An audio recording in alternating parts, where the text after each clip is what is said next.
Big Brother, mainstream media, government cover-ups. You want answers? Well, so does he. He's Alex Jones on the GCN Radio Network. And now, live from Austin, Texas, Alex Jones.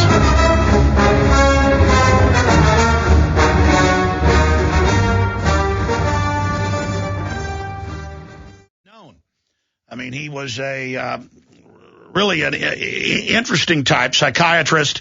A lot of times you find those type of guys right up at the top of black ops, psychological warfare. I did more research on him. I mean, I knew who he was 9+ years ago when I interviewed him, and it really blew me away how much he doesn't toot his horn. In fact, looking around here in my stack, I'm looking for my London Telegraph article. U.S. envoy admits role in Aldo Moro killing, and the former Italian prime minister. Overthrowing governments. I mean, he is Jack Ryan and then some, that character. That's why we've got Harrison Ford's image up there as Jack Ryan today, since we don't have a photo of a Dr. Pieczenik. And I mean, I got to say, at certain levels, they make it mythical, the Navy SEALs and the Delta Force and all that stuff. I mean, this guy, people like to get scared of those types. People ought to really be creeped out in a way by just how much this guy knows, where he's been. He's a scary guy. And I know he's going to probably laugh at that in a minute. But the point is, putting out disinfo. I'm going to see if this is true so the Red Brigades would go ahead and kill him because they thought it would destabilize Italy if they didn't. I mean, just wild. I mean, it goes on and on. For the Pentagon setting up the modern black op program that's run today, this is the ultimate guy to get on to analyze the black op we saw Sunday, the disinfo, the cartoonishness of it. He comes on air and tells us that, yes, 9/11's an inside job. He's ready to testify to a federal or state grand jury on the top general at the time that was in the military, that, yes, it was an inside job. They stood down. It was a black op. Now, of course, I've got the local footage of the police saying, get back, they're going to blow up Building 7, and the firefighters about the molten steel and the blast charges going off, the free fall. I mean, the NORAD stand down, the CHeney order. I mean, people say, where's the evidence? There's too much evidence. It hides in plain view. But what a breaking news for him to say this here. This is the co-author of Tom Clancy's books, ladies and gentlemen. This guy, untold wealth, untold success, big movies. Why would he be doing this? Because he cares, folks, because we're so down the line now. America is collapsing. I've got the financial stack of news here. 1 in 7 in the U.S. receive food stamps, Wall Street Journal. Stocks sink, led by energy, dollar slump. Dollar now, they're reporting at its all-time low since 1941. Internet police, open calls to start shutting down freedom of speech. Average price of gas hits $4. Chicago breaks $4.44. The White House secretly pressuring newspapers not to even make unflattering remarks about the president and his wife. Total manipulation behind the scenes. Now the official story is literally falling in on itself right now.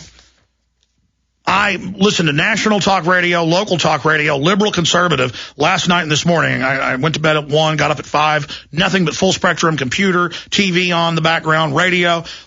About 70% of the callers are calling in saying, I'm a liberal, I like Obama. They're showing they're not being political, but I think this was staged, and I don't believe it, and I'd heard he'd been killed many times and was dead years ago. Next, I'm a conservative, and he's trying to get political points with this. Where's the body? Why are they changing the stories? All over the map. Now, that's 70%. We're seeing record Facebook accounts being deleted, MySpace, people being knocked off major news site comments where they normally allow dissent. The system is scared to death right now, and I can officially tell you this blew up in their face. Now, I want to go to Dr. Pieczenik here in just a moment because he doesn't want to toot his horn, but I mean, if he could, just people know how serious, because you can just Google his name. I spent over an hour last night just into the government overthrows, the black ops, the running the Taliban against the Russians, just you name it. This guy makes E. Howard Hunt look like a schoolboy, all the stuff he was involved in. And it goes on. And of course, Ethan Hunt, that's the name of the guy in Mission Impossible, and they admit that's the character of E. Howard Hunt. We got the deathbed confession here first of them pulling the trigger on JFK. Top U.S. government insider Bin Laden died in 2001. 911, a false flag. Top U.S. government insider Dr. Steve Pieczenik, a man who held numerous different influential posts under 5 different presidents, but under the Secretary of State under 3, still works for the Defense Department. Shockingly told Alex Jones' show yesterday that Osama bin Laden died in 2001 and that he was prepared to testify in front of a grand jury on how top general told him directly that 9/11 was a false flag inside job. I mean, this is the kind of stuff can get us killed, folks. Pieczenik cannot be dismissed as a conspiracy theorist. He served as the Deputy Assistant Secretary of State under 3 administrations, Nixon, Ford, Carter, while working under Reagan and Bush Sr., and still works as a consultant for the Department of Defense, a former U.S. Navy captain, went as high as colonel, I believe, before he got out. Pieczenik achieved 2 prestigious Harry C. Solomon Awards at the Harvard School as he simultaneously completed his Ph.D. at MIT.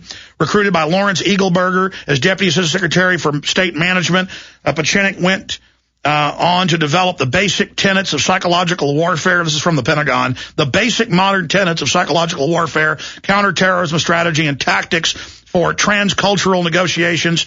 That's the anthropology, sociology, for the U.S. Department of State, military and intelligence communities, and other agencies of the U.S. government, while also developing foundational strategies for hostage rescue that were later employed around the world. Pieczenik also served as senior policy planner under Secretaries Henry Kissinger, senior policy planner Cyrus Vance, George Shultz, these are the top kingmakers, James Baker, and worked for George W. Bush's re-election campaign against Al Gore. His record underscores the fact that he is one of the most deeply connected men in intelligence circles over the past 3 decades. He's Jack Ryan, folks. It just goes on and on. This is insane. And everything he says fits into my research and all the other experts I'm talking to. Hamid Gul's agreeing, former head of Pakistani intelligence, General Gul, Webster Tarpley, Wayne Madsen, NSA. But I know I'm ranting, sir. I apologize. I want to get into some of the other issues you wanted to cover today, but since we talked 24 hours ago or 22 hours ago to be technical, this is clearly blowing up in their face. Do you agree, and how dangerous are these cornered rats now? Well, I think, when you tell a lie, you're going to unwind that lie by the very fact that you've created a lie. The nature of creating a lie in psychological warfare is that you have to be consistent, make sure that all the details are intertwined and are credible. It's almost like a movie. So you got to think of the President of the United States, the Chairman of the Joint Chiefs of Staff, Admiral Mullen, who, by the way, his father was a publicist for the William Morris Agency, and then the intelligence community. It's not an accident that you have this entirely contrived story. It's not credible. It's just like you had Disneyland with a key character who was already dead. And in order to reaffirm the storyline, that is to make sure that the President of the United States looked good, a man like Axelrod, all his advisors, including Obama himself, who's particularly suited to the lie, distortions, and deception because that's how he came to power. That's how George Bush Jr. comes to power. He sits down with a bunch of his own cronies. They sit down in groupthink, which you talked about before on your radio. Every one of the national security advisors who have their roles there because they're bequeathed and they're sycophants to the president. They're all kowtowing down, come together, and create this fictional story in psychological warfare that makes no sense. And many of the present people in psychological warfare were never trained 20, 30 years ago because they didn't understand the psychology, they don't understand the anthropology, they don't understand that the American public, you do not psyops the American public. That was a rule of thumb that we had under 4 to 5 presidents, that if you tried to psyops the American public, and it broke when you had George Bush Jr., when he created the psychological warfare, and then created the 9/11 through deception, distortion, false flag, stand down, And then we had, before him, we had Lyndon Baines Johnson. It goes on both sides when he created distortion of a false flag in the Gulf of Tonkin. We went into the war in Vietnam, and we had FDR, as Donald Rumsfeld stupidly accused and said that if anybody like Pieczenik is accusing the Republicans of creating 9/11, Rumsfeld said this on public, September 12th. On 2011, he said, 2001, he said, Steve Pieczenik, if he accuses us, the Republicans, of 9/11, then we have to accuse Franklin Roosevelt of doing a stand-out. Well, of course I accused him of doing a stand-out because Paul Wolfowitz, the neocon, Salme Khalilzad, Frank Fukuyama, you had Dennis Ross, you had Richard Pearl, and you had Scooter Libby, all trained at the University of Chicago under Woolstetter. And what was their topic? Stand down and false flag in Pearl Harbor at the University of Chicago when I was at MIT. So what happens now? What happens now when you've distorted the story and you can't get a consistency, just as we saw in George Bush Jr., which was, well, we have weapons of mass destruction. Suddenly there's a reality testing. There is no weapons of mass destruction. Then suddenly the military, our formidable military, our generals, and our Army generals in particular are forced to change their intelligence in order to be consistent with the White House. But thank God for a lot of our CIA operatives who were not on contract, who were being career and refused to listen to Bush Jr. and to the bullying of CHeney. But today, unfortunately, 80% of our CIA now are mercenaries. They do not have analysis intel. They're detailed off from special forces. And well, sir, that's what I want to stop you, Doctor, and continue. But that's what Ray McGovern. I don't know if you knew him, but he was, the morning briefer for Reagan and Bush Senior. Did you know him? No, I knew of him. I didn't. Yeah. Well, Ray says the same thing. He says they can't even do real national security assessments anymore because it's all la land. And once you put a psyop out into the public, the way the human brain works and all individuals being limited in their perception, it then is taken back and received by your own system, and it basically, for lack of a better word, makes the military-industrial complex drink their own Kool-Aid. Well, it's not only the military-industrial complex. By the way, it's very important for the public to understand this. I am not a hero. I'm not this great individual. I'm just a simple American who was grateful for the benefits I was given and earned in terms of the ability to serve my country and at the same time be in the only country where I could criticize my own president and still work for them and be so loyal to my country because I was willing to go online and particularly serve my military, our Army generals in particular, the Army colonels, and be teaching at the War College every year. That's a privilege for me. I understand, Dr. Pieczenik. Alex does, but I have to understand the public. I'm not some superhero. I'm the same guy that your father is, who's a dentist or a mechanic out there, or an Army lieutenant or a junior officer, because they stood for something they believed in. I am tired of the American public being told these lies. I thought it would stop with 9/11. Now we have Obama. Now let's get back to the issue. What happens when the PSYOPs, which was poorly constructed... You were talking about where they get their CIA people and that most of the intelligence is run by private mercs. Correct. They get the intelligence people from all the military-industrial complex, L3 Communication, Northrop Grumman. Any of these companies around the Washington Beltway will provide intelligence for you right away because they want those contracts. Now, remember, America, and particularly the Alex Jones audience, supporting our national security does not mean supporting our military-industrial complex. It is not the same thing. They are out of control. They have been hogs that need to be slaughtered. I will quote one of my most favorite presidents, who unfortunately I was too young to serve, but I did always admire him, and that was General Eisenhower, who warned us when he left, beware of the military-industrial complex. He repeatedly said that. This is a great man who was exceedingly modest, who was exceedingly careful of the American national security. And every week, he literally, Alex, would call up the Pentagon to make sure the generals didn't blow out their staff or promote things and create units that didn't exist. That's the type of generals we had and people who cared about a country. We don't have that now. What we have is Disneyland on steroids.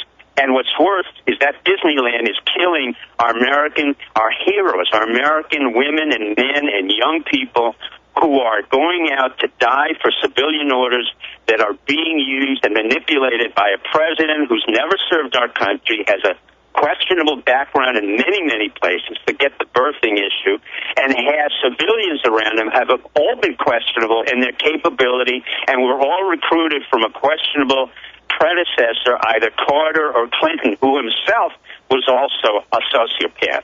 So we have three sociopaths in line, and I use it not in a diagnostic term, but in a very simple term. You have Clinton, who lied and prevaricated. You have Bush Jr., who lied and prevaricated. And now you have Obama. Now, if we have three in the low, we got a problem here, America. This problem isn't just with the individual or the Republican and Democrat. This problem is with the American people. We have to decide this is enough. Whether you're Republican, Democrat, liberal, or conservative, it's irrelevant. Sir, let me stop you because Alex Jones. Absolutely, because we have limited time, and obviously you're going to be back with us a lot. What happened?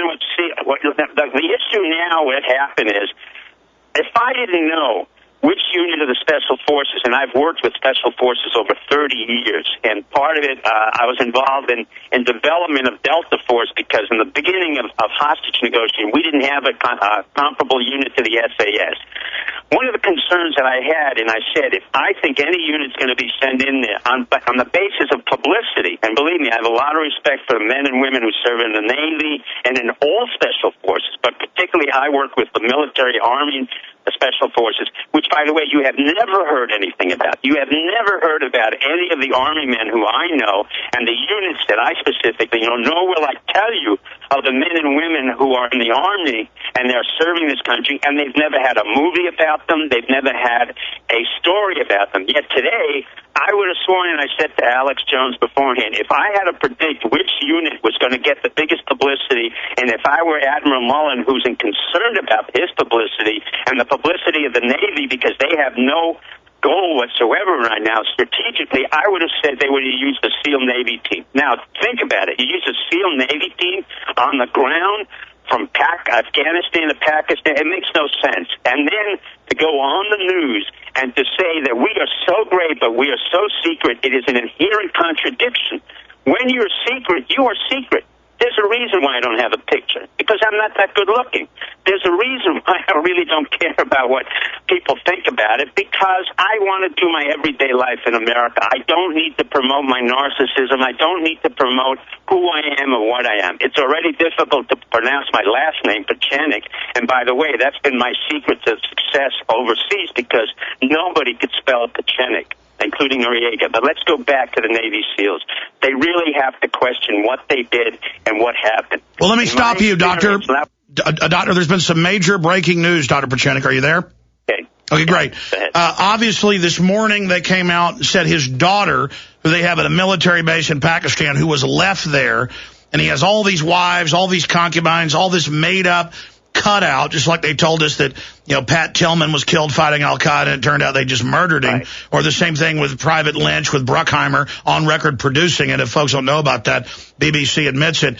They're now announcing that, not only did bin Laden not use his wife as a shield, not only did he not shoot at them, now they grabbed him, took him out, and then shot him somewhere else, and they just keep changing it. And then this SEAL Team 6, as you know, is the most secret of the teams. It has other teams associated with it.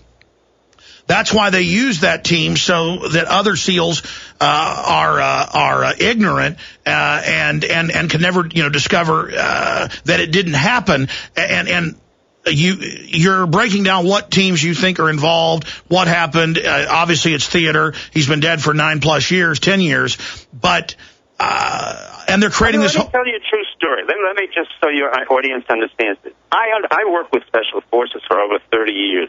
Not particularly with SEALs, but I did have an episode with the SEALs. I'm not degrading the SEALs. I think there are very good men and women who are in the SEALs. But let me tell you the history of the SEALs as I know it. Under the Reagan administration, I was involved in the invasion of Grenada. The only men we lost on a raft were SEAL member teams heading into Grenada. Now, you tell me how 4 to 6 SEAL members drowned on a raft heading into Grenada. The only members of any special forces I have ever seen in the movies, on television, so promoting themselves like the FBI loves to promote itself, and it had a history where it was totally dysfunctional in international crisis management and in terrorism, because I worked with the FBI. They never shared their intelligence. They never shared their information. Remember, they were the ones who flew out Osama bin Laden but didn't say a word. Is, again, whenever you see self-promotion of a particular unit in the U.S. government, you have to question it as an American citizen. Now, I'm not degrading those people who go through the SEAL unit and are on the teams. These are brave men and women. I'm questioning how they're being manipulated and used. I'm questioning an Admiral Mullen, who's chairman of the Joint Chiefs of Staff, who's already made judgment mistakes by giving a civilian Medal of Honor to another sociopath named Greg Mortensen, who claimed he was in Pakistan, and then I reprimanded them for doing that, and immediately he was seen in terms of a statesmanlike attitude, and I say he should resign now. He should resign. The SEAL team should resign, and every member who has been involved in this contrived, disgusting, degrading PSYOPs operation should resign. All right, stay there, Doctor. We got a break. We come back as a PSYOPs expert, decipher why it's a fraud for us, and we'll get into some other important issues. Dr. Steve Pieczenik is our guest, and he's breaking down as a PSYOPs expert who really wrote the book on much of the modern system that this is completely phony. And I know that he just laughs at it. He's on record 9 years ago here saying bin Laden was on ice, would be rolled out. Then the former Secretary of State, Madeleine Albright, came out and said, indeed, that was true. Teresa Heinz Kerry, Walter Cronkite, big insider. And people get confused. They say, well, this is a new administration. Why would Bush let him do that later? A, no one would believe it because it was exposed beforehand. B, they wanted to keep that boogeyman alive a while. Now that he's not useful anymore, by killing him in the fairyland, in the land of Nod, or the the land that Tinkerbell lives in, by doing that, now they revive him and say, oh my gosh, look, the terrorists are now everywhere. They're going to be attacking us. We've got to set up TSA trained checkpoints in all malls, grocery stores. That's CBS News today. We've got to take all your rights and have more wars. You've got to do whatever we tell you because bin Laden is dead. And of course, we wrote about this yesterday. Forget Pakistan. U.S. knew bin Laden's location all along, if you believe the official story. And the Pakistanis are now saying 9 months ago they said something was going on in that compound. But again, that's all just adding credence to the official story and all these debates about did he have a gun, did he use his wife, was he shot at the compound, did they execute him later? That's all to create inconsistencies in the fake narrative because somehow it lends credibility to it, because then people say, well, they did kill him, but we're being lied to about exactly how. And the burial at sea, which they say is the Sharia law, and then it's the opposite of Sharia law. Then it makes it about did they follow Sharia law instead of why did they throw him in the ocean to get rid of him? All of it completely manufactured. So, sir, as a one of the top PSYOP experts out there, on record, doctor, break down not just the fact that you know it's a lie because of your inside sources and being on record, but looking at the official fable. I mean, I think you said it best. The SEALs are the politicized special forces group.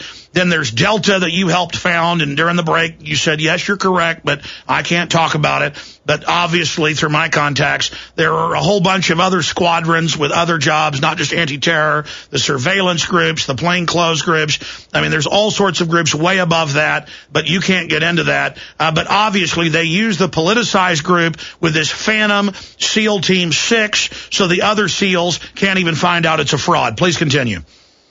Well, the real issue, again, in the narrative that you want to create in PSYOPs, when you create a war like 9/11, which deception, denial, false flag, and stand down that all your people know about, you need to have a bad guy. So the bad guy was suddenly Osama bin Laden.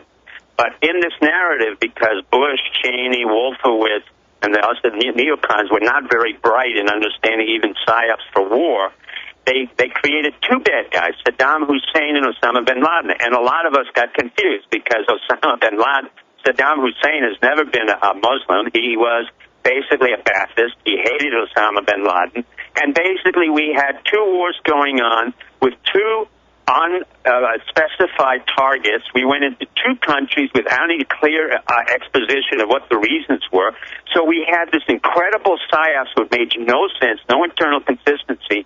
When people in the intelligence community came back to Bush and said, this is not true, we don't have weapons of mass destruction, still the only fable that was out there to sustain this myth of the war, of why we were fighting terrorists that didn't exist, and we had created under the Carter administration and subsequently the Bush's administration, we had to have this phantom called Osama bin Laden, who was somehow scurrying about in the Afghan mountain in Tora Bora with a renal dialysis machine. And I said 10 years ago on Alex Jones' show, this is nonsense. This psyops is so pathetic because he has Marfan syndrome. He died already 6 months after the 9/11 attack. He has Zawahiri, his number 2 man who's head of the Taliban, is a physician. And by the way, from a tactical point of view and a strategic point of view, his death means absolutely nothing in the real world of intelligence. Let me stop you. What it means is that Obama is trying to resurrect his career and trying to get reelected, and it means that Panetta wants to have credibility that he did something in the CIA when, in fact, he was a disaster in the CIA. He killed more civilians in Pakistan than any terrorist had. He created more drone attacks than any terrorist. We had more CIA operatives die because of his faulty understanding, and we converted an entire CIA, which is an intelligence or human-oriented, into special forces and into a killing unit. Now, this does not involve the generals Petraeus and our military men who've done a formidable job, but they are also at the behest of civilians who've never been to war.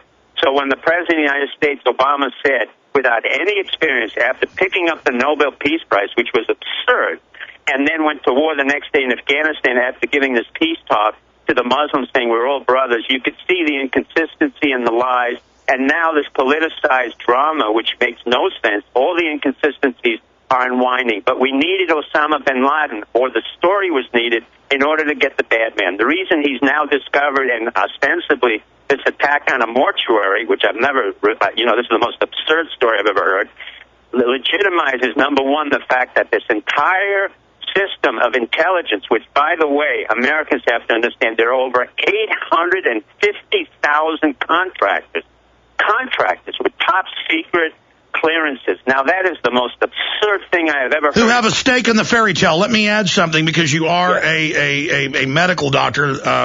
Right. Let's break this down. Now, from my own layman research, total renal failure, kidney failure for laymen out there, the disease he had. I went online to a whole bunch of mainline medical sites last night. And on the outside, they were saying maybe you can live 5-6 years once you're in this position, but if you have this disease, even less. So then I went and pulled up old articles from even the mid-'90s saying he had it then and that it was on record. You've seen a CIA file. So how can a guy that has something that kills you in 6 years, correct me if I'm wrong, how can he be alive 16 years later?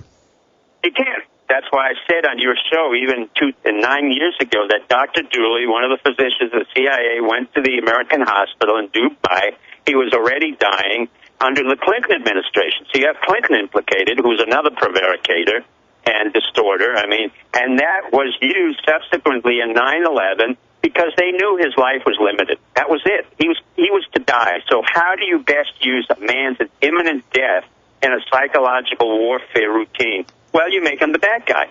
So you make him the bad guy, and then you don't find him for 10 years. Now, that is so absurd in terms of credibility. And by the way, sir, you didn't even know that CBS News had reported that the CIA did go to the American hospital, Le Figaro, the French. That's been confirmed. No, I knew this way before. No, I understand.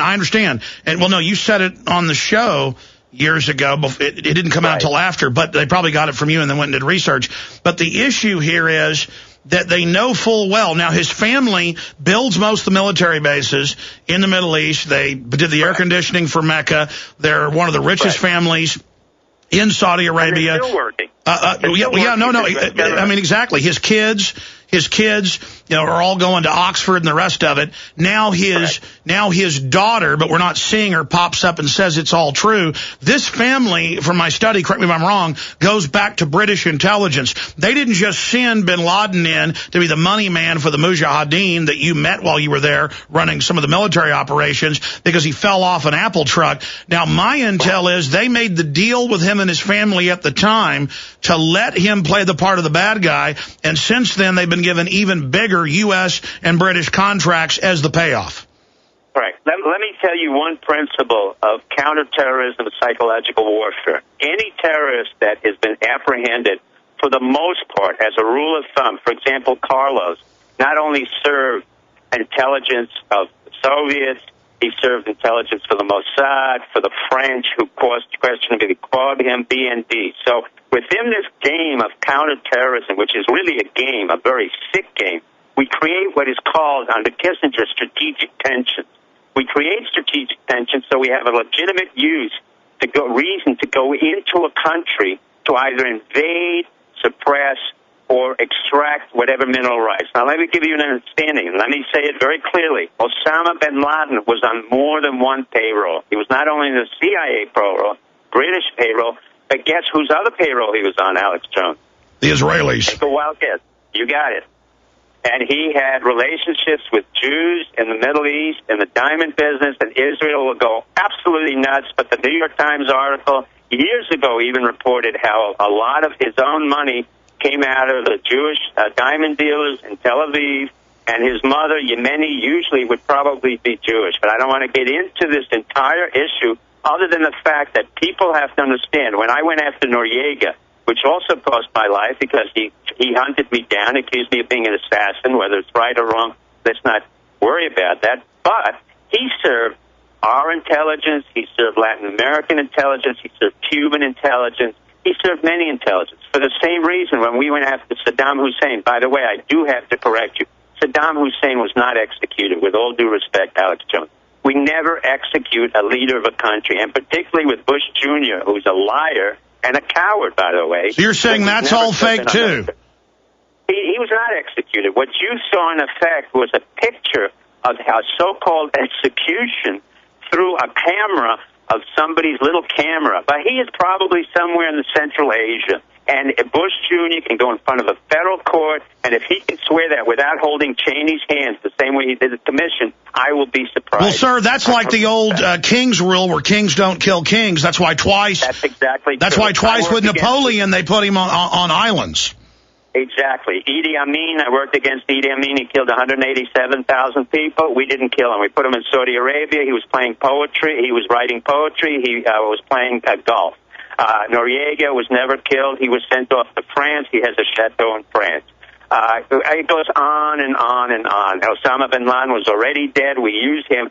All of these so-called villains are used for national security purposes, and the vehicle is always a psychological operation to mobilize the American public through the most cynical of all statements, national security, freedom of speech, and in fact what happens is there's suppression. So the inherent paradox of what our country does to ourselves will come back to bite the government repeatedly, because the American government will not tolerate it. The American people will not tolerate it. Doctor, this is too incredible, and the time we've got only about 35 minutes with you. I don't want to bump Lord Moncton, who's popping in, but I'm getting really tempted to do it here in a minute. Okay. But no. Stay there, sir, because I am here. But I mean, let's go back. Let's go back here, because every time you mention something, it opens a whole data mine in my own brain up. Yes. The four Al-Qaeda leaders. Student at school. You must have been restless at school, Alex. I was restless, but every time you mention a point, then I can see all the data that's public, not to mention all the data, inside data you have, but it's just all confirmed.